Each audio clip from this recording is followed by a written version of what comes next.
ओम नमः सिद्धेभ्य। मंगलमय मंगल करण वीतराग विज्ञान, नमो ताहि जाते भय अरहतादि महान।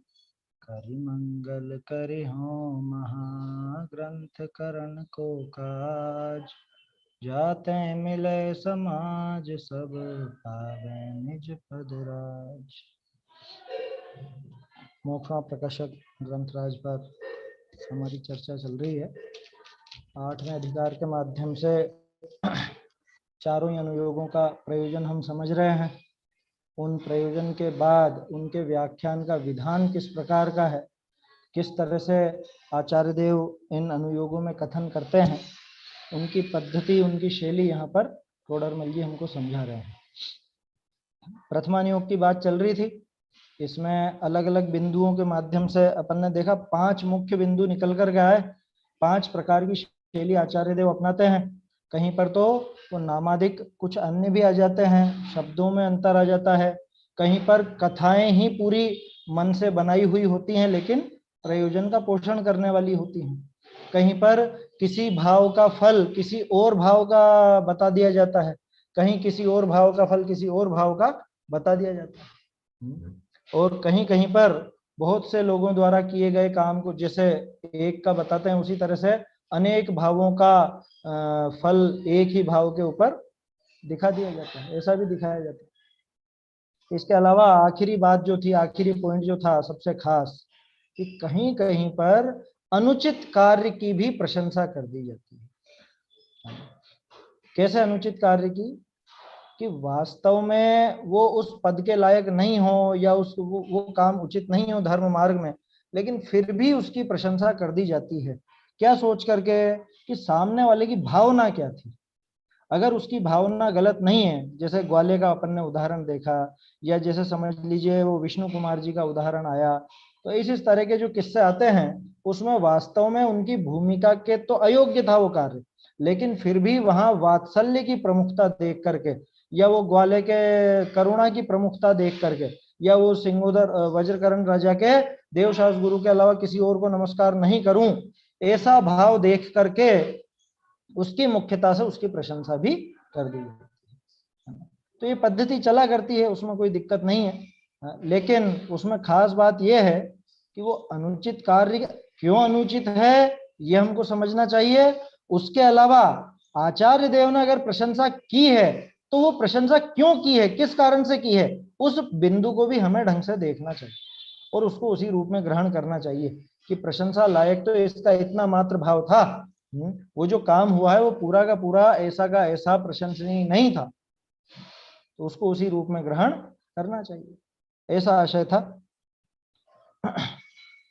कल उसकी बात चली थी वज्रकर्ण राजा की और सिंगोदर राजा की।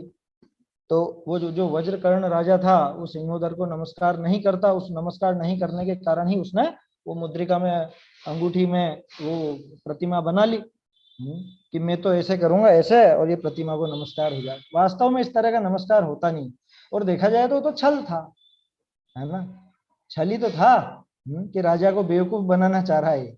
अच्छा, और बाद में राजा को पता भी चल गया था, उस पर युद्ध थोप भी दिया था फिर राजा ने। वो तो बाद में राम लक्ष्मण आदि उनको जिनको भी पता चला फिर वो उसका साथ दिया और वो सारी बातें हुई। इसमें खास बात आई थी कि बड़े बड़े सम्यक दृष्टि भी राजा अधिक को नमस्कार करते हैं, उसमें कोई दोष नहीं है क्या।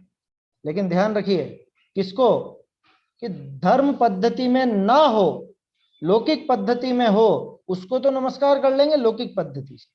जैसे माता पिता हैं तो माता पिता के चरण स्पर्श कर लिए तो उसमें कोई वो मिथ्यात्व का दोष नहीं है कि अरे माँ बाप तो मिथ्या दृष्टि हैं, उनको कैसे नमस्कार कर लिया, देवशास गुरु के अलावा इनको नमस्कार कैसे कर लिया। या वो जो गुरु हैं, क्या वो जो गुरुजी हैं जिन्होंने पढ़ाया, बचपन में पढ़ाया, अब उनको कैसे नमस्कार कर लिया। ये सारी बातें किसी को ख्याल में ऐसी आए कि उनको नमस्कार नहीं किया जा सकता। अरे भाई लौकिक पद्धति में वो चलता है, कोई दिक्कत नहीं भाई। उनको देवशास गुरु मान करके तो नमस्कार नहीं किया ना, उनको अष्टद्रव्य से पूज्य तो नहीं माना ना, बस इतनी सी बात है।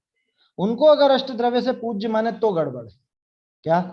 माता पिता का अभिवादन उनके चरण छू करके, चरण स्पर्श करके वैसे हो जाएगा, कोई दिक्कत नहीं। जो हमारे गुरुजन है पढ़ाने वाले है ना, जिन्होंने पढ़ना लिखना सिखाया और बातें सिखाई, लौकिक बातें, उनको आप अभिवादन में नमस्कार करो, उनके चरण स्पर्श कर लो, उसमें कोई समस्या नहीं है।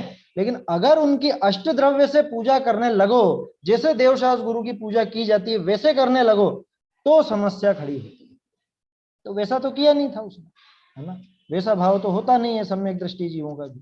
तो सम्यक दृष्टि भी राजाधिक को नमस्कार करते हैं। भाई नौकरी करेंगे, सेवा करेंगे, तो जिसकी नौकरी कर रहे हैं उसको क्या नमस्कार नहीं करेंगे? करेगा, उसमें कोई दिक्कत नहीं है, तो उसमें कोई दोष नहीं है। और मुद्रिका में प्रतिमा रखने में तो अविनय होती है, यथावत विधि नहीं मिलती। पहली बात तो इस तरह की प्रतिमा नहीं बनेगी, प्रतिमा बना भी लो तो उचित नहीं है। इस बिंदु को वापस इसलिए ले रहा हूं मैं क्योंकि कुछ और बातें थी जो मुझे करनी थी। जैसे बहुत छोटी छोटी प्रतिमाओं की परंपरा बीच में चली, है ना, देखे होंगे आपने पुराने मंदिरों में 200-300 साल पहले बहुत छोटी छोटी प्रतिमा। मुझे बचपन से आश्चर्य होता था कि इनका कैसे क्या, क्योंकि पूरी उसमें जो छवि दिखनी चाहिए भगवान की वो छवि तक उसमें नजर नहीं आती।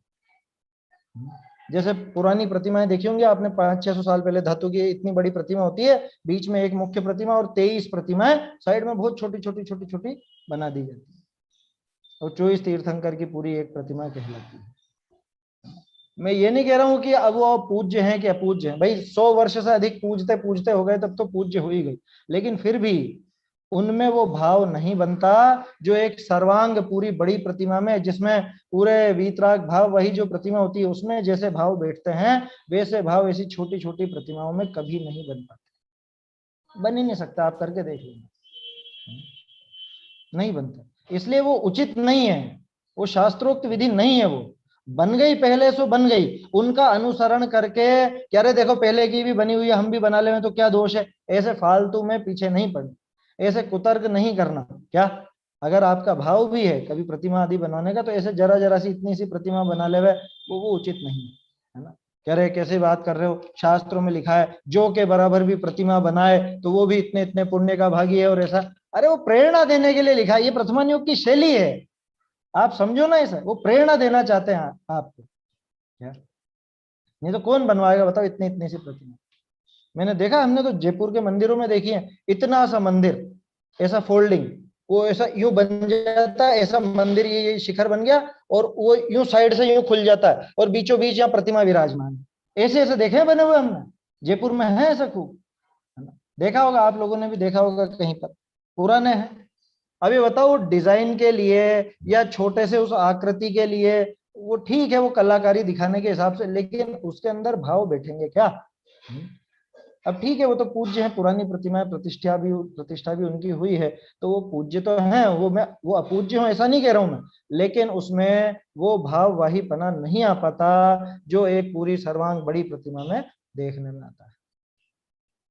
जैसे एक तो 5-6 फुट के अच्छी बढ़िया सुंदर प्रतिमा है जिसमें आपको पूरा पूरा चेहरा बिल्कुल नजर आ रहा है, एक एक उनके वो समझ लो जो भाव नजर आने चाहिए हैं मुख पर वैसे नजर आ रहे हैं, हाथ पांव बराबर अनुपात में वैसे हैं, तो जो भाव बनते हैं क्या वो इतनी सी प्रतिमा में बन पाएंगे? और फिर अब तो वो माइक्रो कलाकारी चल गई ना, माइक्रो माइक्रो क्या बोलते हैं, माइक्रो आर्टिस्ट, वो पेंसिल की नोक पर बना देते हैं, क्या इतने छोटे छोटे बना देते, चावल के दानों पर ही बना देंगे वो, और कुछ नहीं। तो वो शास्त्रोक्त विधि नहीं है, वैसी बनेगी नहीं, कभी ध्यान रखना। धातु और पाषाण की स्वीकृत है, अपने यहाँ तो लकड़ी की भी स्वीकृत नहीं है, तो फिर वो पेंसिल की नोक की कहाँ से स्वीकृत होगी? कोई वही ग्रेफाइट की बना करके रखवा ले वे, वो उचित नहीं है। वो आया समझ में? ग्रेफाइट होती है ना पेंसिल के अंदर जो नोक होती है, वो लीड, शीशा, क्या क्या बोलते हैं उसको, शीशा तो अलग चीज है, लेड जो होती है उसकी।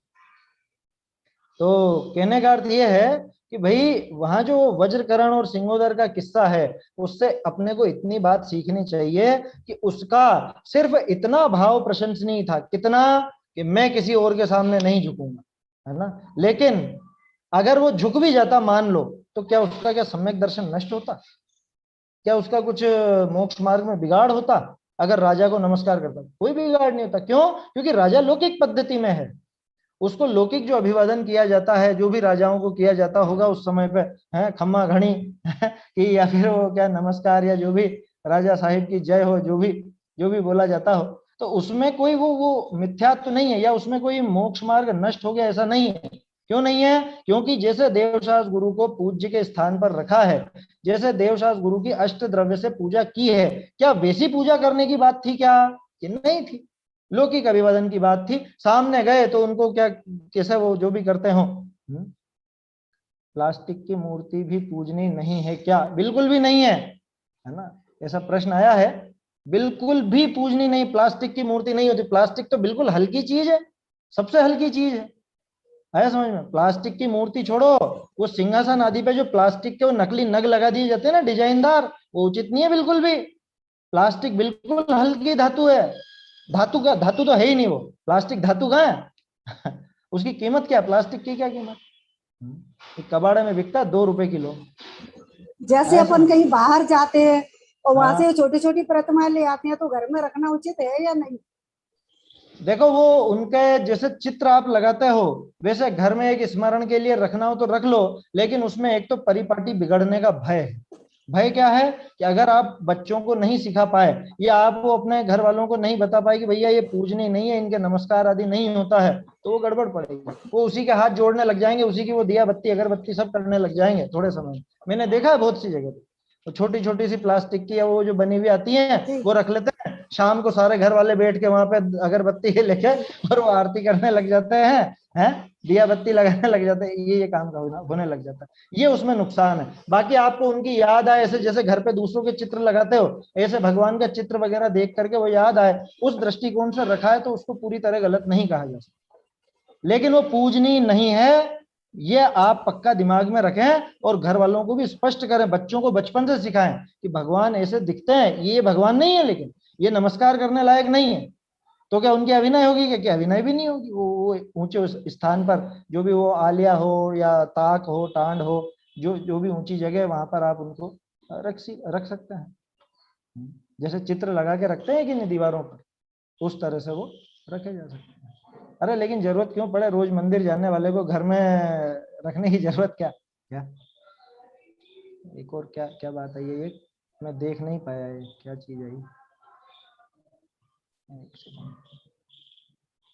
क्या जयपुर से अच्छी बिना पंचकल्याण किए पत्थर की अच्छी मूर्ति घर में रख सकते हैं? नहीं। घर में रखने का प्रयोजन क्या है? घर में रखने का प्रयोजन क्या है? देखिए, मैं इस चीज को पहले मैं सोचता था कि अच्छी बात है घर में रखी रहे एक प्रतिमा, बिना प्रतिष्ठा की हम लेकर के आ जाएं। कि आप जो अभी मैंने बताया ना, ये सबसे आगे खड़ी हो जाएगी। और मैं ये स्पष्ट देख चुका हूं कुछ लोगों ने, है ना? अब मैं जगह नहीं बताऊंगा और व्यक्ति के नाम नहीं बताऊंगा, लेकिन मैं एक बार गया था अष्टानिका में, वहां कुछ लोगों ने क्या कर रखा है, ये जैसे दीवार है ना, तो दीवार जैसे मोटी दीवार है, उसी में उन्होंने एक वो खांचा बनवाया, आलिया वगैरह और वो इस तरह का बनवा लिया है, और उसी के अंदर वो प्रतिमा वहां पर विराजमान कर दी। क्या? और फिर पहले तो अप्रतिष्ठित थी, लेकिन उसी को वो नमस्कार कर लेते थे, उन्हीं को करने लग गए। धीरे धीरे वहां पे प्रमाद आ जाएगा, वो मंदिर भी छूटेंगे। तो घर पे मत कीजिए, बिल्कुल मत कीजिए। अशुद्धता का स्थान है घर पे, आया समझ में? हाँ, आपका बहुत बड़ा एरिया हो, है ना, जैसे पहले के हमारे राजस्थान में तो बहुत बड़े बड़े मकान होते हैं, चौक वगैरह और सब होता है, अलग से दीवारें भी खड़ी की जा सकती हैं। तो अलग से दीवारें खड़ी करके छोटा आप चैत्यालय बनाएं और पूरे वो विनय रखें, तब तो उस बात को एक फिर भी स्वीकृति दी जा सकती है। लेकिन घर में रखने का कारण क्या? आप तो बने हुए हैं ना, जिनालय बने हुए हैं, वहां जाइए, भगवान का अभी दर्शन तो। अभी थोड़े दिन पहले तो इन बातों के लिए काट करी थी कि भाई घर पे ये बिना प्रतिष्ठित ये शो की इनकी आती है ना प्रतिमाएं, वो हाँ भी हाँ नहीं हाँ रखनी चाहिए। कहीं इनमें हाँ। आत्मा घुस जाएगी, कोई कोई आके आत्मा आत्मा तो कुछ भी नहीं घुसे नहीं, ना। ये बताया था मतलब का कोई मूर्तियां वगैरह मत रखो घर में ऐसे नहीं, वो तो ऐसे ही मजाक की बात है ना? लेकिन वो उचित नहीं है। उससे क्या, पद्धति बिगड़ने का भय ज्यादा है। उससे याद वाद तो कोई करेगा नहीं, आने वाली पीढ़ी उन्हीं के दर्शन करके ऑफिस स्कूल व्यापार धंधे पे चली जाएगी। ये उसके अंदर नुकसान होगा। इसलिए उचित तो यही है कि अपना जिनालय पास में है, आप वहां जाइए, वहां दर्शन कीजिए। लॉकडाउन की समस्या है तो आप जिनवाणी का अभ्यास ज्यादा कीजिए, जैसा जो हो, जैसा बनाओ बने। ये तो अभी साल भर में अपने को समझ में आया कि ऐसी भी परिस्थितियां बन सकती हैं, तो बन सकती हैं, तो इधर ही अभ्यास बढ़ा लो, उसमें क्या फर्क पड़ेगा। तो ऐसी कोई दिक्कत उसमें नहीं है। तो ये जो वज्रकरण का किस्सा था, इससे हमको एक चीज सीखने को जरूर मिलती है कि भैया इतना हठी होना भी उचित नहीं। क्या लोग हठी होने का मतलब कि भाई धर्म पद्धति में अगर होना गड़बड़ तो आप छोड़ो, तब तो बिल्कुल दृढ़ रहना, उसके लिए तो अपन बिल्कुल चाहे सिर कट जाए तो भी नहीं झुकेंगे। धर्म पद्धति की बात हो, ये तो लौकिक पद्धति है। लौकिक पद्धति में माता पिता को, गुरुजनों को, अपने से बड़ी उम्र वालों को सहज रूप से नमस्कार करते हैं, और उस नमस्कार करने में कोई मिथ्यात्व तो नहीं आता। उस नमस्कार करने में आपको कोई मोक्ष मार्ग का नाश होता हो कि मोक्ष मार्ग में आप पिछड़ जाते हो, ऐसा बिल्कुल भी नहीं होता। धर्म पद्धति में वो नुकसान होता। आया समझ में? जो चीज धर्म पद्धति में हो, जैसे अब देखो कोई बहाना बना सकते हैं, कैसा कि अन्य मती भी जो कुदेव कुगुरु आदि हैं उनको भी बस बड़ा समझ के कर लो ना नमस्कार। ये चक्कर ये है कि वो धर्म पद्धति में आते हैं, वो लौकिक पद्धति में नहीं आते। वो देव के स्थान पर है ना, वो गुरु का स्थान दिया जाता है ना उनको। तो बोलो सच्चे गुरु का प्रतिपक्षी है ये कुगुरु, तो गुरु के रूप में इनको कैसे नमस्कार करेंगे कि नहीं बड़ा समझ के कर लो। अरे बड़ा समझ के कैसे कर लो, ये उस पद्धति में आते हैं जहां पे धर्म का लेना देना है, जहां पे मोक्ष का लेना देना है, ये उस पद्धति में आते हैं। तो बड़ा समझ करके, जैसे माता पिता को, जैसे समझ लो अपने गुरुजनों को, जैसे लौकिक में बड़े दूसरे रिश्तेदारों को लौकिक पद्धति में चरण स्पर्श आदि करते हैं, नमस्कार करते हैं, वैसी नमस्कार की विधि जो खोटे कुदेव कुगुरु कुशास्त्र आदि हैं वो लौकिक पद्धति में नहीं आते, इसलिए उनको तो किसी भी तरह से नमस्कार नहीं किया जा सकता, है ना। वो बहानेबाजी वहां नहीं चलेगी क्या कि लौकिक पद्धति जैसे कर लो, क्यों कर ले, ये है क्या लौकिक पद्धति में। इनको लौकिक पद्धति में भी किसको नमस्कार करते हैं, लौकिक पद्धति में भी किसको नमस्कार करते हैं कि जो वास्तव में या तो हमारा रिश्तेदार हो, है ना, या तो रिश्ते में लगता हो, या व्यापार आदि, या समझ लो नौकरी उसके यहाँ करते हैं तो नमस्कार करते हैं। अब बोलो जो कुदेव है कुगुरु है उसकी कौन सी नौकरी कर रहे हैं हम, उससे कौन सा उधार लिया हमने, या वो कौन सा हमारा रिश्ते में लगता है जो उसको नमस्कार करेंगे, कुदेव को या कुगुरु को। समझ में आ रही है बात? तो उस मामले में तो दृढ़ रहना, जो देव शास्त्र गुरु के प्रतिपक्षी हैं उनको तो कभी भी किसी भी तरह से नमस्कार नहीं किया जा सकता।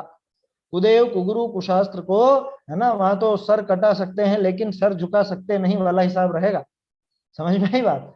और ये जो लौकिक है, माता पिता हैं या और रिश्तेदार हैं जो अपने से उम्र में बड़े हैं, आया समझ में, या पद में बड़े हैं लौकिक पद में, या अपने समझ लो उनके यहाँ पर नौकरी करते हैं, या जो भी बात हो, लौकिक पद्धति, लौकिक पद्धति माने जिससे रुपए पैसे का या रिश्तेदारी का संबंध हो, वो लौकिक पद्धति। इसके अलावा और कौन सी लौकिक पद्धति होती है? समझ में ही बात? तो इस मामले में बिल्कुल दृढ़ रहना, जरा भी इधर उधर खोटे देव देवी के व्यंतरों के, इनके अथवा जो कुगुरु हों उनको नमस्कार करने की बिल्कुल भी आवश्यकता नहीं, न घबराने की आवश्यकता, न उनके सामने झुकने की आवश्यकता। ये तो खैर काफी चर्चा अपन कर चुके हैं छठे अधिकार में भी, है ना, ज्यादा विस्तार तो क्या करें, ये तो ये प्रकरण आ गया, है ना। और कल उसकी बात कर ही ली थी अपन ने, वो डोरी बना लेते हैं, लच्छा बना लेते हैं, क्या वो धर्म रक्षा सूत्र या वो लोकेट या अंगूठी, है ना, ये अंगूठी का तो उदाहरण है, ऐसा समझ लेना, ये उचित नहीं है बिल्कुल भी। क्या कह रहे, हमने तो वो बनवा रखा है चांदी का, उसमें वो नमोकार भी लिखा है, महाअभिनय का काम हो रहा है, महाअभिनय। वो पहन करके आप सब जगह जाते होगे नहीं, है? बाथरूम में भी उसी को पहन के जाएंगे, भोजन करेंगे तो भी उसी को, किसी से मिलने जाएंगे तो भी, हैं, और वो सारे पाप के कार्य कर रहे हैं, व्यापार धंधा आदि कर रहे हैं, झूठ बोल रहे हैं, और वही सब चीजें, उसी हाथ से मोबाइल पकड़ के आप धनाधन झूठ बोले जा रहे हो, हैं? ये किसी तरह से भी धर्म रक्षा नहीं होती है। ऐसे समझ में ही बात, धर्म रक्षा होती है धर्म को जीवन में उतारने से। क्यों? क्योंकि रत्नकरण श्रावकाचार में अपने समंतभद्र स्वामी ने क्या लिखा, न धर्मो धार्मिकेर विना, पढ़ा होगा ना, ये तो 25-26 के आसपास है, शायद 27 नंबर का है मेरे ख्याल से, न धर्मो धार्मिकेर विना। क्यों कह रहे, धार्मिक, धार्मिक जिसने धर्म को अपने जीवन में उतारा वो धर्म को आगे ले जाता है, वो धर्म को आगे बढ़ाता है, उसी के सहारे धर्म चला करता है। अगर आप जीवन में धर्म उतारोगे तो अपने आप उससे धर्म की रक्षा भी होगी, धर्म की प्रभावना भी होगी। कह रहे जेनी इतने कम बच्चे हैं, कम बच्चे हैं, कम बच्चे हैं, संख्या बढ़ाओ, संख्या बढ़ाओ। संख्या बढ़ाने से क्या होगा, जितने हैं कम से कम वो तो सच्चे जैन बन जाए, हैं? आप जितने गिनते हो वो तो मंदिर पहुंच जाए, वो तो अभी रात्रि भोजन छोड़ दें, वो तो बाजार का छोड़ दें, कि अभक्ष भक्षण छोड़ दें, अभी उतने ही जैन बना लो। आप कहते हो 45 लाख, मैं कहता हूँ 45,000 भी नहीं है। समझ में ही बात, 45,000 भी नहीं इस तरह के। तो पहले उनको बना लो, संख्या बढ़ाने की बात तो जो भी है वो सामाजिक पद्धति से वैसी जो भी देखना है, उसकी तो क्या बात की जाए। और कम ही रहेंगे, कम ही रहते आए हैं, आगे भी कम ही होते जाएंगे, पंचम काल के अंत तक धीरे धीरे धीरे धीरे ऐसे ही होगा। मैं ये नहीं कह रहा हूं कि समाप्त हो, लेकिन ये तो होना है ना। और कर कौन रहा है, नाश कौन कर रहा है? नाश कौन कर रहा है? कह रहे देखो हमने ये बांध लिया, हमने बचा लिया। कैसे बच जाएगा? तुमने जैन धर्म बचा लिया कि तुम रात्रि भोजन छोड़ो, आलू प्याज अभक्ष भक्षण छोड़ो, बाजार का खाना छोड़ो, तब जैन धर्म बचेगा। वो है रक्षा सूत्र, उसको कहते हैं रक्षा सूत्र। और मैंने तो लच्छा बांध लिया यहाँ पे, या नमोकार मंत्र का वो बांध लिया, या अरहंत भगवान की फोटो लगा के लॉकेट पहन लिया, या मूर्ति में जैसे ये वज्रकरण राजा का आया ऐसा कर लिया। ऐसे कुछ नहीं होने वाला, ऐसे नहीं होने वाला है कुछ। आप देखो ना कितने कितने मंदिर नष्ट हो गए अपने, कितने मंदिर परिवर्तित हो गए, दूसरी जगह चले गए, दूसरे लोगों ने हथिया लिए, गड़बड़ा लिए। अभी नीचे जमीन में खुदाई में जितनी प्रतिमाएं मिलती हैं 99% जैनों की निकलती है। क्या हुआ? ये तो इतनी इतनी थी, ये सब जमीन से निकल क्यों रही है? निकल रही है वो तो बहुत खुशी की बात है, लेकिन जमीन में क्यों गई है? ये नाश क्यों हुआ? ये बिगाड़ क्यों हुआ? ये भी तो सोचो। ये धर्म की रक्षा करेंगे, कैसे करोगे धर्म की रक्षा? जैन बनेंगे, जैन आचरण करेंगे, जैन धर्म के अनुसार हम रहेंगे, जिनेंद्र भगवान की आज्ञा मानेंगे, तो वो धर्म बचेगा, तो ही प्रतिमाएं बचेंगी, तो ही मंदिर बचेंगे जितने भी। नहीं तो बनाए जाओ आप। बनाते क्या है? वो दीवारें और वही तो है, वहां से तो वो प्रतिमा हटाई, उसके बाद क्या है? कोई भी दूसरा कुछ भी कब्जा करेगा। तो वो रक्षा तो तब होगी जब वास्तव में आप आचरण करोगे, आप जैन धर्म के अनुसार आचरण करोगे, जैन धर्म का पालन हम करेंगे, तब जाकर के वो रक्षा होती है। ये जो विधियां, ये इसके अंदर बात है ना, मुद्रिका में रख ली है, लोकेट में, और भी मेरे को 2-3 चीजें याद है, बाकी किसी को और कुछ ध्यान हो तो बता देना। आने वाले समय में क्या पता ऐसे कुर्ते, ऐसी साड़ियां नमोकार लिखी हुई वो भी चल जाए, कोई बड़ी बात नहीं। अन्य मतियों की तो चल गई थी ना, विवाद भी हो जाते थे, अखबारों में भी आ जाती थी कि अरे देखो ये राम नाम की ये चद्दर लपेटे रहते हैं, या राम नाम की साड़ी पहन ली इन्होंने, तो वो हंगामा हो गया। समझ में ही बात? अरे विदेशों में अभी थोड़े पिछले साल या पिछले के पिछले साल का किस्सा है कुछ, वो क्या था, शायद वो चप्पल बनाई कोई कंपनी ने, और उस चप्पल पर वो अपने भगवान का चित्र ऐसा बनाया हुआ था। बोलो। अब वो ये तर्क दे सकता है कि हम तो देखो सब जगह पे भगवान को रख रहे हैं, कह रहे ये अभिनय है। आया समझ में? तो जैसे वो चप्पल का समझ में आया ना, ऐसे ये और चीजों में समझ लेना। यहाँ अंगूठी में, लोकेट में, चेन में, या और उसमें आपका पसीना वगैरह नहीं लगता है क्या? है वो मेल की जगह पे नहीं जाते हैं क्या वो हाथ? तो इसलिए ऐसी ऐसी विधि नहीं होती। आपको धर्म उतारना जीवन में उतारिए, वो यही उतारा जाता है। आया समझ में? क्या लिखा? प्रभावना। प्रभावना के लिए क्या लिखा पुरुषार्थ सिद्धि उपाय में? आत्मा प्रभावनीयम रत्नत्रय तेजसा सततमेव। कहाँ होती है प्रभावना? बाहर में। ये बाहर दिखा के होगी क्या प्रभावना? है कि आपके ये कड़े से, कि अंगूठी से, कि चेन से, कि लच्छे से, उससे उससे होगी प्रभावना? आत्मा प्रभावनीयम किससे? रत्नत्रय तेजसा सततमेव। सम्यक दर्शन, सम्यक ज्ञान, सम्यक चारित्र अंदर में प्रकट हो तो वो प्रभावना वास्तव में होती है। क्यों? क्योंकि न धर्मो धार्मिक बिना। सारे आचार्यों की आवाज एक ही तरफ जाती हुई नजर आती है, सब बिल्कुल एक जैसी बात कहते हुए नजर आते हैं, मिलान करके देखो आप। लेकिन फुर्सत कहाँ हमें पढ़ने की? हमें तो बस पता नहीं क्या, कुछ भी कोई कह देता है और वैसा ही हम करने लग जाते हैं। वो कहते हैं ऐसे चावल चढ़ाओ तो ऐसे चढ़ा देंगे, वो कहेंगे ऐसे चढ़ा तो ऐसे चढ़ा देंगे, बस यही काम है, हो गया धर्म। थोड़ा सा इसमें अपने को विचार करना चाहिए, इसलिए 8वां अधिकार बहुत काम का है। चलिए आगे बढ़ते हैं। ये तो कल जो बात करी थी उसके संबंध में थोड़ी और चर्चा करनी थी, इसलिए अपन ने ये बात ली। परंतु वाक्य ऐसा ज्ञान न था, धर्मानुरागते में औरों को न नमो नमो नहीं, ऐसी बुद्धि भई ताते बाकी प्रशंसा करी। इस छल करी औरनी को ऐसे कार्य करने युक्त नहीं। दूसरों को इस तरह के कार्य करना युक्त नहीं है, उचित नहीं है ना? ये बात होगी। अब एक और उदाहरण देखिए। बहुरी कई पुरुषों ने, है ना, प्रकरण वही चल रहा, 5वां बिंदु है अपना। 5वें बिंदु में चौथा उदाहरण है। क्या था 5वां बिंदु? कि कुछ कई बार अनुचित कार्यों की भी प्रशंसा कर दी जाती है किसी दृष्टिकोण से। कोई दूसरे दृष्टिकोण से किसी और अनुचित कार्य की भी प्रशंसा कर दी जाती है प्रथमानियों में। बहुरी कई पुरुषों ने, अब देखो बहुत गंभीर बात आ रही है, पुत्राधिक की प्राप्ति के अर्थ व रोग कष्ट आदि दूर करने के अर्थ चैत्यालय पूजन आदि कार्य किए, स्तोत्र आदि किए, नमस्कार मंत्र स्मरण किया, सो ऐसे किए तो निष्कांक्षित गुण का अभाव होई, निदान बंध नामा आर्त ध्यान होई, पाप ही का प्रयोजन अंतरंग विषय है, ताते पाप ही का बंध होई लो। परंतु मोहित होई करी भी बहुत पाप बंध का कारण उदयवादिक का तो पूजनादि न किया, इतना वाका गुण ग्रहण करी वाकी प्रशंसा करिए है। इस छल करी और अनिको लौकिक कार्य के अर्थ धर्म साधन करना युक्त नहीं, ऐसे ही अन्य जानने। ये उदाहरण बहुत समझने का है अपन लोगों को, बहुत ज्यादा। क्या इसमें दो तीन बातें आ गई है ना। एक तो ये बात आ गई कि कुछ लोगों ने ऐसा काम किया, कैसा काम किया, लौकिक प्रयोजन के लिए वो कार्य किया। कौन सा लौकिक प्रयोजन, कि पुत्र आदि के लिए, या रोग दूर करने के लिए, या कष्ट दूर करने के लिए, व्यापार आदि अच्छा बढ़ जाए इसलिए, परीक्षा में पास हो जाऊं इसलिए, बच्चे बच्ची की शादी हो जाए इसलिए, है ना। और भी जो जो दिमाग में आए आपके लगा लीजिएगा।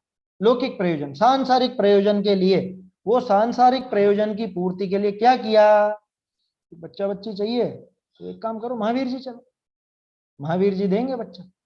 भूत उतारना है, पदमपुरा चले जाओ, है। या शनि, वो क्या क्या बोलते हैं उसको, शनि की बाधा मिटानी है तो कौन सी जगह है, केशवराय पाठन चले जाओ, हमारे इधर आते हैं। अष्टग्रह निवारक, हाँ, अष्टग्रह निवारक, क्या क्या होता है, शनिग्रह निवारक, है ना। अष्ट क्या हो अब वहां तो गजब ही हाल हो रहा, 9 ग्रह बना दिए गए हैं, 9 ग्रहों के 9 भगवान वहां पे विराजमान कर दे। एक इंदौर में बना है मंदिर, 9 ग्रह मंदिर अपना बनवा दिया किसी ने।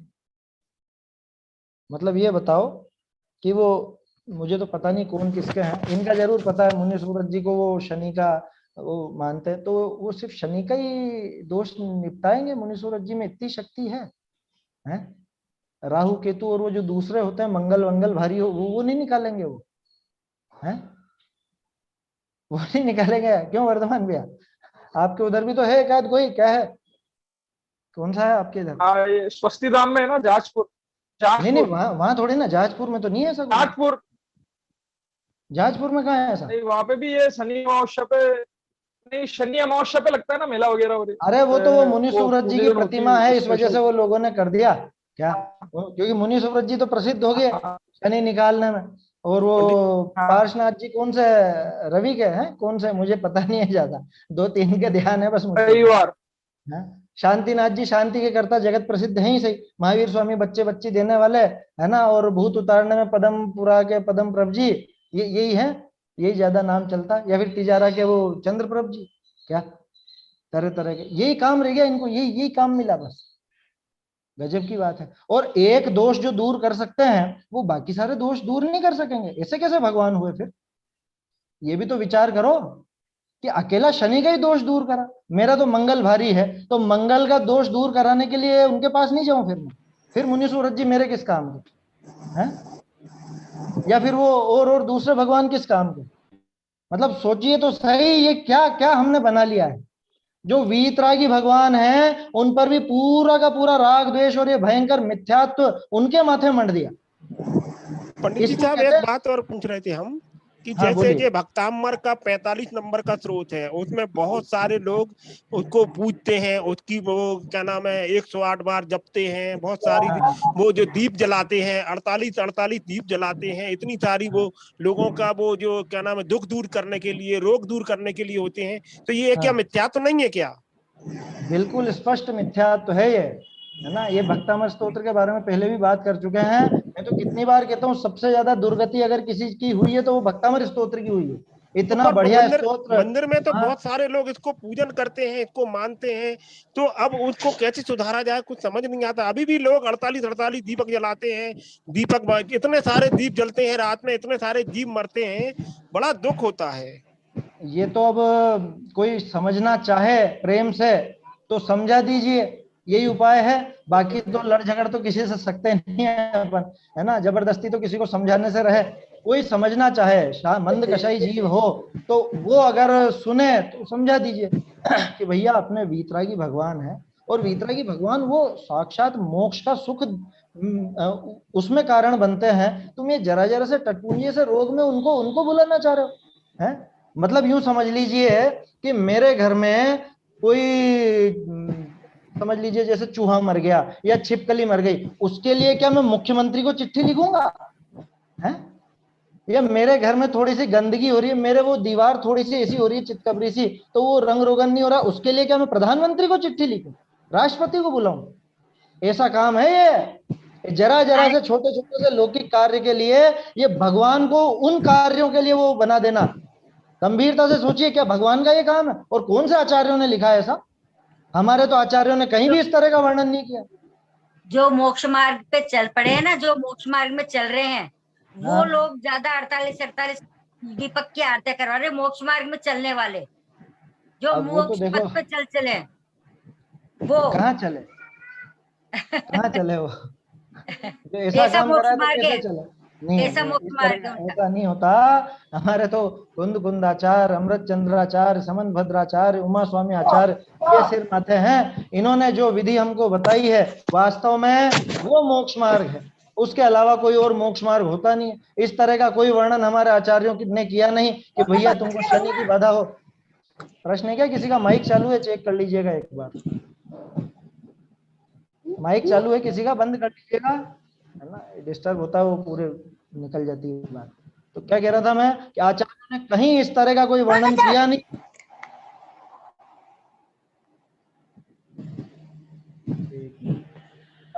माइक अपना अपना देख लीजिए। चलिए, मेरी आवाज तो आ रही है ना? हाँ ठीक है। तो क्या कह रहा था मैं कि आचार्यों ने कहीं इस तरह से नहीं लिखा कि शनि तुम्हारा भारी है तो मुनि सूरज जी करेंगे, या मंगल भारी है तो वो करेंगे, और वो चाहिए तो वो करेंगे।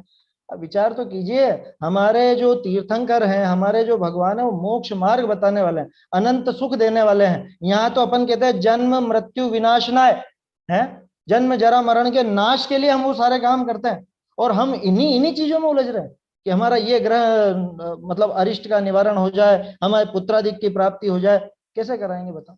महावीर स्वामी के खुद के पुत्र नहीं थे, वो आपको पुत्र कैसे देंगे? हैं? उनका खुद का विवाह नहीं हुआ था। समझ में आई बात, है ना? अरे तो क्या भगवान में इतनी भी शक्ति नहीं है क्या? अरे भगवान में इतनी शक्ति, भगवान से पूछो। भगवान अनंत शक्तिवान है, लेकिन भगवान ऐसे ऐसे पुद्गल का काम करने बैठे हैं, अन्य कार्य करने बैठे हैं, लौकिक कार्य, ऐसी शक्ति तो उनमें भी नहीं है। ये पक्की बात है, ऐसी शक्ति नहीं, ऐसा काम करते ही नहीं है। अनंत शक्तिवान कहा जाता है अपने यहाँ, सर्वशक्तिवान नहीं कहा जाता। ऐसी बात भी चलती है क्या? कहने में भले कह दो सर्वशक्तिवान, लेकिन सर्वशक्तिमान का अर्थ क्या है यहाँ पर?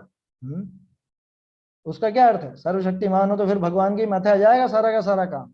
कैसा काम आ जाएगा कि जितने भी एक्सीडेंट है उनको टालो सबसे पहले, तो क्या वो होने ही मत दो। जितने भी मर रहे हैं उनको मरने से बचा लो, जो भी पैदा हो रहे हैं उनको ढंग से वो पैदा हो जाए, जिनके बच्चे बच्ची नहीं उनके यही काम बचा भगवान को। वो अनंत सुख भोगेंगे अपना कि ये जरा जरा से छोटे छोटे से काम देखेंगे। वो राष्ट्रपति आपके घर पर आके झाड़ू लगाएगा क्या?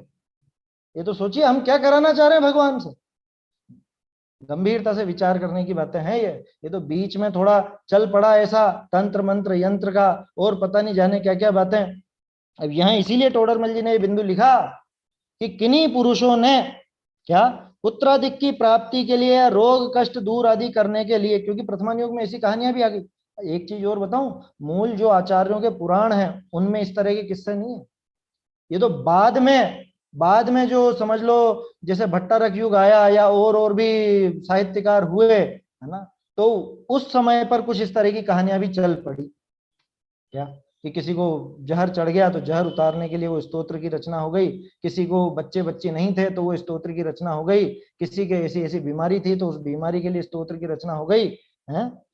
तो ऐसे भी रोग कष्ट आदि दूर करने के लिए भी ये चैत्यालय पूजन आदि ये सारे काम किए, है ना, स्तोत्र आदि किए, या नमस्कार मंत्र का स्मरण भी किया। अब सोचो, नमोकार मंत्र, अनादि निधन मंत्र, है। सबसे बड़ा मंत्र जो अपना कहलाता है उसको अपन क्या सोचते हैं कि एक काम करो, ऐसी ऐसी गलती होगी, ये हो गया, एक काम करो तुम तो इसकी माला फेरो और छुट्टी पाओ। या ऐसा विपरीत चल रहा है, अपने परिस्थितियां प्रतिकूल चल रही हैं तो इसकी माला फेरो और छुट्टी। बस आपको बताऊं इससे क्या नुकसान होगा, है? नुकसान इससे ये होगा, मान लो पिछले पुण्य का उदय अगर नहीं हो तो वो सामने वाले का तो प्रतिकूलता मिटेगी नहीं, उसका सच्चे देव से भरोसा टूट जाएगा। ये बड़ा नुकसान होगा। और ये हुआ है, वास्तव में हुआ है, प्रैक्टिकल हमने देखा इस साल भर में। क्या पहले भी सुना चुका हूं 2-1 बार ये किस्सा, है ना। वो परिवारजनों ने अपने जो समझ लीजिए 2-1 जनों को कोरोना हो गया और ऐसा हो गया, अब उसके लिए वो जगह जगह पर उन्होंने विधान करवाए, जगह जगह पे उनके नाम की शांति धाराएं हुई और ये हुआ वो हुआ, और घर में 2-3 जनों की डेथ हो गई कोरोना से। और टीके वीके लगाने के बाद भी, है ना, वो टीके का किस्सा अभी मैं नहीं छेड़ना चाह रहा हूँ, उसके बाद भी ये सारा बन गया। ठीक है, अब वो क्या बोलते हैं, क्या फायदा ऐसे धर्म का, ये उनके शब्द हैं। असली में असली किस्सा बता रहा हूं मैं आप लोगों को, क्या फायदा ऐसे धर्म का, हमने तो जिंदगी भर ये धर्म करा। उनकी नजर में जो धर्म लगता था उनको क्या लगता था कि अपने ये बीमारी है, अपन ये विधान करवा दो, वहां पे करवा दो, उनके मार्फत करवा दो, उनसे शांति धारा करवा दो, क्या किन से भी, जिनको भी बड़ा समझते हैं वो, उनसे करवा दो, तब तो बच जाएंगे। ऐसे ठगे गए, ऐसे खुद के द्वारा ठगे गए। और क्या, खुद ने ऐसी मान्यता बना ली कि इससे अपना ये रोग निवारण हो जाएगा, इससे ये दुख निवारण हो जाएगा, और ये हो जाएगा वो हो जाएगा, बच जाएंगे। अब बचे तो नहीं, तो क्या हुआ, वो विश्वास पूरा का पूरा ताश के पत्तों की तरह ढह गया, एक झटके में ढह गया, क्योंकि उनकी नजर में धर्म ही उतना ही था। तो दिख गया ना कि ये भगवान तो कुछ भी काम के नहीं रहे, ये विधान तो कुछ भी काम का नहीं रहा, ये जो ये चला, ये शांति धारा और ये तंत्र मंत्र और ये पाठ और इतनी समझ लीजिए जो भी उन्होंने क्रियाएं करी, कि ये तो कुछ भी काम नहीं आया। तो बोलो क्या हुआ, उल्टा वो सच्चे देवशास गुरु को छोड़ बैठे। इसलिए ये कार्य किसी भी दृष्टि से उचित नहीं है। आया समझ में? भगवान का जो स्वरूप है वो वीतरागी है, सर्वज्ञ है। अरे यहाँ राग द्वेष जो अनादिकाल से है, वो बीमारी लगी हुई है, इतने महाभयंकर रोग को दूर करने वाले आचार्य देव महावेद्य राज हैं, अपने तीर्थंकर महावेद्य हैं, वो औषधि वो देते हैं, वो भव भव का रोग मिटाते हैं। आया समझ में? अनंत काल से जो हमें ये भव रोग लगा हुआ था, इस भव रोग की दवा वो बताते हैं, ये काम था। और हमने तो ये छोटे मोटे रोगों में कि भगवान मेरा सिर दुख रहा है मिट जावे, मेरा पेट दुख रहा है मिट जावे, बच्चे बच्ची नहीं हो रहे हैं वो हो जावे, व्यापार धंधे में नुकसान है वो फायदा हो जाए, या ऐसा केस अटक रहा है ये हो रहा हो जाए, इसके लिए हमने वो कर लिया। ये समझना राष्ट्रपति को घर की झाड़ू लगाने के लिए बुलाने जैसा काम है। समझ में बात? हाँ भैया, शांति धारा भी कोई पहले भी थी क्या भैया? जैसे हमारे यहाँ भी नहीं होती थी। नहीं है, ये सब 20-30 साल के अंदर चली है, ज्यादा से ज्यादा 20-30 साल के लो। अपने शास्त्रों में इसका कोई उल्लेख नहीं आता, और पूरा स्पष्ट कहता हूँ, स्पष्ट बिल्कुल व्यापारिक दृष्टिकोण से किया जाने वाला कार्य। मैंने तो देखा है कितनी जगह तो कहीं ये पर सारे संपूर्ण भारत। अब वो जो चल पड़ी देखो, तो हाँ हाँ हाँ चल पड़ी है, तो उसमें क्या बड़ी बात है? पूरी दुनिया भर में कुमत फैले हुए हैं, उसमें क्या बड़ी बात है ना? खोटे मत तो पूरी दुनिया में फैले हैं, है ना। तो कोई चीज कितनी फैली है उससे उसकी सत्यता की परख नहीं होती। ये हमको भैया एक बात और, कि जैसे उनको तो नहीं समझा सकते, वो तो ठीक है, और हाँ। बहुत से तो अपन को समझा देते हैं, और कुछ तो वैष्णव भी होते हैं, जैसे हमारे रिलेशन में तो कुछ वैष्णव भी है, तो वो अपन को इतना ज्ञान बांट देते हैं, और वो मुझसे बड़े हैं फूफाजी वगैरह, तो हाँ, उनको क्या बोलो समझ में नहीं आता। 1-1.5 घंटे तक वो ज्ञान देते हैं, करना ही क्या है, बस दया दान, यही तो भगवान होते हैं, कोई भगवान दूसरे थोड़ी है। हाँ ठीक है, वो देखो जो तीव्र कषाई है ना, उससे बहस नहीं करना कभी भी। आचार्य का सीधा कथन है, स्वमत और परमत से, है ना। क्या कहा वहां पे? स्व समय पर समय से विवाद वर्जित है। क्यों? क्योंकि नाना जीवा नाना कम्मम नाना विहम हवे लब्धि, कि नाना हे जीव नाना कर्म नाना लब्धि नाना, ऐसा ऐसे करके अनुवाद है उसका, कि प्रत्येक जीव की बुद्धि अलग अलग है, प्रत्येक जीव के कषाय का उदय अलग है, प्रत्येक जीव के वो ज्ञान का समझ लो उघाड़ अलग अलग है। तो वो परख लेना कि सामने वाला मंद कषाई हो तो प्रेम से अगर समझना चाहे तो थोड़ी बात कर लेना, है ना, और नहीं तो बहस करने की जरूरत नहीं है। और जो आप कह रहे हो ना, रिश्तेदारों का तो काम ही यही है, संसार में भटकाने का ही काम है रिश्तेदारों का। धर्म मार्ग में अगर नहीं है तो वो निश्चित रूप से संसार में ही भटकाने का काम। ऐसों से दूर से ही जय जिनेन्द्र, क्या शांति से, है ना, क्या बोलोगे वहां पे? तो भैया वहां बोल इतना भी नहीं तो सकते। चल जाता है, उन्होंने जो बोला वो ठीक, पर वो जैन धर्म के साथ समानता कर लेते हैं और बोलते जाते हैं बोलते जाते हैं, तो फिर वो तो बोलने दो बहुत ना खेद होता है। भाई, आप जब बोलोगे तभी तो वो और बोलेंगे पलट करके। आप बोलो मत, क्योंकि जब अगर पता चल गया, वो समझने के लिए नहीं बोल रहे हैं, वो तो आपको समझाने के लिए, आपको काबू में करने के लिए बोल रहे हैं। तो ऐसे व्यक्ति से बिल्कुल भी वाद विवाद नहीं करना। बाबूजी तो स्पष्ट कहते थे, युगल जी बाबूजी, ऐसे के पास जाना ही नहीं। क्या आप जीत के भी हारोगे, क्योंकि कषाय तो बढ़ेगी बढ़ेगी। आया समझ में? वहां जीत भी जाओगे तो भी हार ही आता है। देखिए समय हो रहा है अपना, है ना, भाई साहब की कक्षा भी अभी 5-1 मिनट में प्रारंभ होएगी, तो ये आखिरी बिंदु अपन समाप्त करते हैं। क्या बात हुई कि इतने लोगों ने ये सब काम हुए, है ना, ये सारे काम इतने लोगों द्वारा किए गए। किस किस के लिए किए गए? पुत्रादि, या रोग दूर करने के लिए, या व्यापार आदि के लिए। इसके लिए किसी ने तो पूजन की, किसी ने स्तोत्र किया, किसी ने वो पाठ किया, किसी ने माला फेरी, जाप दिया, इत्यादि ये सारे काम किए। अब गजब की बात तो ये है कि कहीं कहीं पर उनकी प्रशंसा भी कर दी गई। तो यहाँ दो बातें खड़ी होती है। पहली बात तो ये उचित है क्या, दूसरी बात प्रशंसा क्यों की गई, वही जो पिछले 4 बिंदुओं में आ रही थी वही बात। तो क्या कह रहे हैं कि ऐसे किए तो निष्कांक्षित गुण का अभाव हुई। सबसे पहली बात कि निकांक्षित नाम का जो गुण है ना, सम्यक दर्शन के 8 अंगों में निकांक्षित गुण, उसका अभाव होता है। तो अब आप सोच लो, है ना, अभी बीच में एक और प्रश्न था ना, वो भक्तामर के 45वें स्तोत्र, 45वें छंद या उसके माध्यम से, तो वहां देख लीजिए आप, अगर ऐसी भावना रख करके आप भगवान की स्तुति करते हो तो निकांक्षित गुण का अभाव होता है। एक और चीज मैं आपको, एक और चीज बताना चाहता हूं इसके अंदर। हाँ, पेज नंबर 7 इसके साथ पढ़ लीजिएगा। अभी तो समय नहीं है अपने पास, अपन कल देख लेंगे। या तो पेज नंबर 7 पे जो अरहंतादि से प्रयोजन सिद्धि वाला प्रकरण है ना, वो देखिएगा एक बार, इससे मिलता जुलता आपको वहां पर मिलेगा प्रकरण। वो तो खैर अपन कल भी ले लेंगे, और आप लोग भी पढ़ें तो ज्यादा अच्छा है। तो क्या कह रहे हैं? नंबर 7 कौन से उसमें है? मोक्ष मार्ग प्रकाशक, मोक्ष मार्ग प्रकाशक, पहले अधिकार का पेज नंबर 7। मतलब और ही मूल ग्रंथ थे ना? मोक्ष मार्ग प्रकाशक की कह रहा हूँ मैं, ये जो अपन नहीं पढ़ रहे नहीं, हैं। इसमें एक हाँ, टीका भी आई है, टीका से या मूल ग्रंथ से लेना है? टीका कहाँ है? मोक्ष मार्ग प्रकाशक कह रहा हूँ, मोक्ष शास्त्र नहीं कह रहा हूँ मैं। अच्छा ठीक ठीक ठीक। मोक्ष मार्ग प्रकाशक टोडरमल जी का। जी जी जी जी। आप मोक्ष शास्त्र समझ गए, वो तत्वार सूत्र का दूसरा नाम है। चलिए क्या कह रहे हैं, तो भाई ऐसे तो निकांक्षित गुण का अभाव होगा ना। निकांक्षित गुण का क्या मतलब कि सच्चे देवशास्त्र गुरु की जो विनय करता है, उनकी पूजन आदि करता है, उनके प्रति भक्ति भाव रहते हैं, वो किस दृष्टिकोण से करे? वो लौकिक कार्यों को साधने के लिए नहीं करे, उसको कहते हैं निकांक्षित गुण, है ना। जरा भी कांक्षा नहीं करे।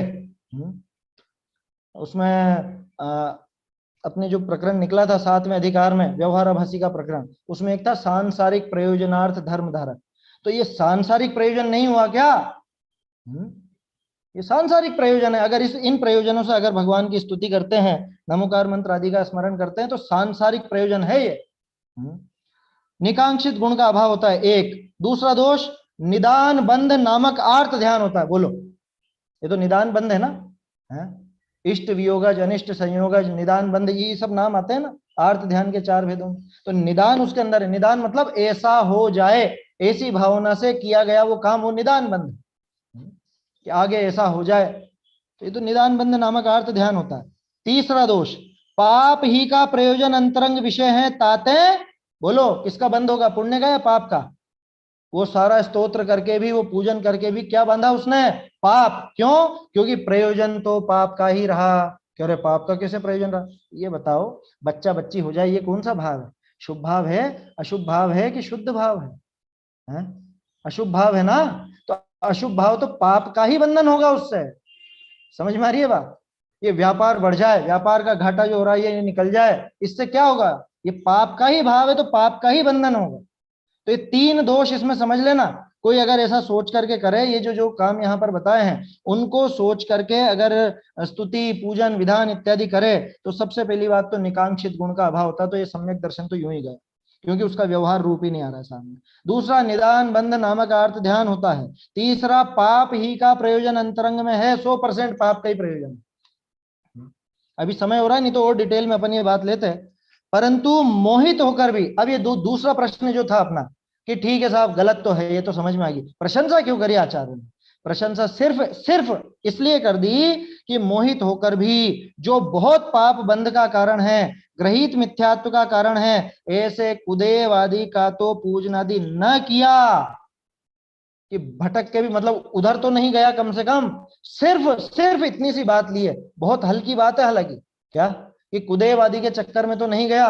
देखो क्या करें, बहुत सी जो खोटी परिपाटी है ना वो इसलिए पनप गई, कह रहे तुम वहां जाते हो वहां मत जाओ, यहीं आ जाओ, यहीं कर लो वो काम, तुमको शनि का निवारण करना है तुम वहां मत जाओ, तुम यहीं आ जाओ, यहाँ मुनि सूरज जी से करा देंगे तुम्हारे शनि का निवारण। इस तरह से वो परिपाटियां चल पड़ी, क्या करें, वो वैसा किस्सा हो गया कि मरी हुई बिल्ली को फेंकने गया और ऊंट आकर के मर गया।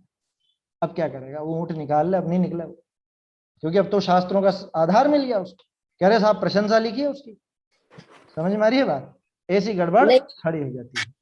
जैसे न्यू बोलते हैं कि भाई अब वो दूसरी देव के ढोकने जा रहा है शनि महाराज के या यहाँ पर, हाँ तो हाँ अगर उनको यूं कहे कि भाई चलो उससे बचकर तो थोड़ा बहुत अपना धर्म अपना ले, तो उस हिसाब से समझा दे उनको, ऐसा? नहीं नहीं, यही तो कहना चाह रहे हैं टोडरमल जी कि इस छल से, ये आखिरी लाइन पढ़ो, इस छल से और अनिको लौकिक कार्य के अर्थ धर्म साधन करना युक्त नहीं। ये बात अभी पूरी नहीं हुई है अपन इसको 7 नंबर पेज के साथ मिला के देखेंगे ना तो बहुत अच्छे से समझ में आ जाएगा, क्लियर हो जाएगा, है ना। ये प्रश्न अभी बाकी रखेंगे अपन, अभी पैराग्राफ भी अपन ने पढ़ लिया है लेकिन और बात अभी बाकी है अपनी करनी। समय तो हो गया है अभी, भाई साहब भी मेरे ख्याल से आगे क्या जी, हाँ हाँ हाँ भाई साहब पधार चुके हैं। चलिए समाप्त करते हैं अभी, है ना। निज निधि निज में बताई यह अनंत उपकार है, इसके लिए जिन वाणी माँ को वंदना शत बार है, वंदना शत बार है।